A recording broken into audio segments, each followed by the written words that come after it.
As-Sunnah foundation থেকে আমরা প্রত্যেকটা প্রজেক্ট ঘোষণা করার সময় আল্লাহর খাজানার দিকে তাকায় আল্লাহর উপর ভরসা করে আমরা ঘোষণা দিই। 350 মেট্রিক টন খাবারের অর্ডার যখন করেছি তখন 3.5 টাকাও ফান্ডে নাই। এই পারপাস আগের বছরে কিছু টাকা আছে, এই বছরে নতুন 3.5 টাকাও আসে, অর্থাৎ এখন আমরা ঘোষণাই করি নাই। এই বন্যা কেন্দ্রিক কোনো ঘোষণার আগে অলরেডি আমাদের পার্চেসিং এর জন্য অর্ডার দিয়ে ফেলছে আল্লাহর ভরসা করি। এরপর আল্লাহ তাআলা আমাদেরকে নিরাশ করেন না, হয়ে যেতে থাকে। আর আমি সবসময় একটা কথা বলি, আসুন্নাহ ফাউন্ডেশন অনেকে বলতে পারেন ভাই এত বড় স্কেলে কাজ করেন, টাকা আসে কোত্থেকে?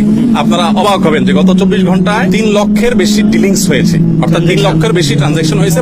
3 লক্ষের বেশি মানুষ টাকা দিয়েছে, কেউ 5 টাকা, কেউ 1 টাকা, কেউ 500 টাকা, কেউ 50,000, 1 লাখ টাকা। আমাদের এখানে কোনো বড় লোকের টাকা ফাউন্ডেশন চলে না। অনেক বড় বড় শিল্পপতিরা পার্সোনালি আমাকে ফাউন্ডেশনের পুরো প্রজেক্টের দায়িত্ব নিতে চেয়েছে। আমি বিনয়ের সাথে বলেছি আপনি দোয়া করেন, ফাউন্ডেশন সর্বসাধারণ টাকা চলবে ইনশাআল্লাহ। কাজের জন্য এখানে হাজার হাজার মানুষ আসছেন, সকাল থেকে হাজার হাজার মানুষ, কত হাজার মানুষ আসছে আমরা জানি না। দুপুরে আমরা 1000 মানুষকে খিচুড়ি রান্না করে খাইয়েছি। জুমার সময় যারা ছিলেন, তবে জুমার আগে অনেকে কাজ করছেন চলে গেছে, নতুন করে অনেকে আসছেন। আলহামদুলিল্লাহ, এটা বাংলাদেশের মানুষের জন্য বিশাল বড় একটা অনুপ্রেরণার বিষয়।